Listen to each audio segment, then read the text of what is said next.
ওয়ালাইকুম, সবাই কেমন আছো আমার প্রিয় আপু ভাই বোনেরা। তো এখানে দেখতে পাচ্ছ আমি একটা রান্না শুরু করে দিচ্ছি। এখানে তেল দিয়ে দিছি, পেঁয়াজ রসুন দিছি। আজকে রান্না করব মাছ দিয়ে, সিম আলু দিয়ে, সিম দিয়ে রান্না করব। এখানে আমি মাছটাকে রেডি করে নিছি, আর এখানে মশলা আছে লবণ, হলুদ, মরিচ, পাঁচফোড়ন। তো আমার প্রিয় আপু ভাই বোনেরা দেখতে থাকেন আমি এইটা রান্নাটা কিভাবে করতেছি। আমার প্রিয় আপু ভাই বোনেরা দেখতে পাচ্ছ মশলাটাকে ভালো করে ভেজে নিচ্ছি। আর এই পর্যায়ে আমি হালকা একটু দেখতে পাচ্ছেন আপনারা, একটু অল্প চিনি দিয়ে দিব, খাবারের স্বাদটা দ্বিগুণ হয়ে যায়। এটা আমি ট্রাই করে দেখছি, তো আমি ভাবলাম আপনাদের সাথেও শেয়ার করি আমার প্রিয় আপু ভাই বোনদের সাথে। তো আর নতুন যারা তারা শিখে নেবেন, আর যারা আমার আপু ভাই বোনেরা পুরাতন মানে তারা পারদর্শী রান্নাতে, তাদের তো আর লাগবে না। তো দেখতে থাকেন আমি কিভাবে রান্না করতেছি।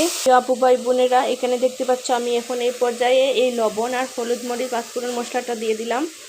তারপরে এই মশলাকে আমি ভালো করে পেঁয়াজ রসুনের সাথে কষিয়ে নিব।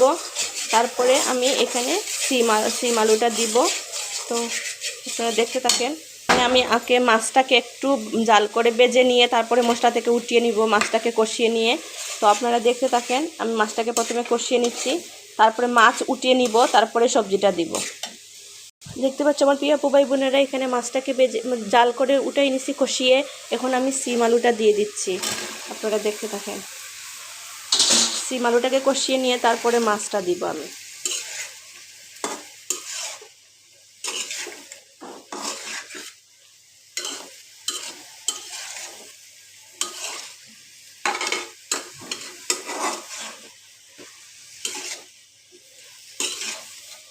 দেখতে পাচ্ছ আমার প্রিয় আপু ভাই বোনেরা সিমটা একদম মজে গেছে একদম।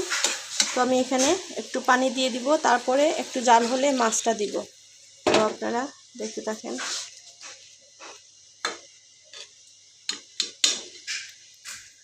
দেখতে পাচ্ছ আমার প্রিয় আপু ভাই বোনেরা এখানে একটু ঝোল দিয়ে দিছিলাম যে, এখন আমি এখানে এই মাছটাকে আমি কষিয়ে নিয়ে উঠাইছিলাম ওই মাছটা দিয়ে দিচ্ছি।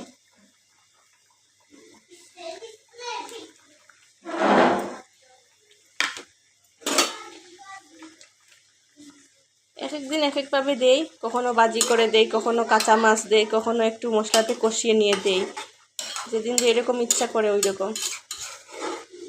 তো তারপরে আমি ধনে পাতাটা দিয়ে দিচ্ছি, আপনারা দেখতে রাখেন। এই যে এখানে আমি ধনে পাতাটা দিয়ে দিব।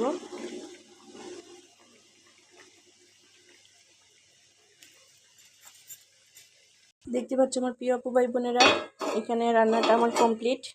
তো সবাই ভালো থাকবেন, সুস্থ থাকবেন, আমার ভিডিওটি সবার কাছে পৌঁছায় দিবেন, সবাই ভালোবাসা দিয়ে সাপোর্ট দিবেন নিঃস্বার্থভাবে। আমি যখন আমার ফলোটা ব্যাক হবে তখন আমি সবাইকে ফলো দিয়ে দিব। আসসালামু আলাইকুম।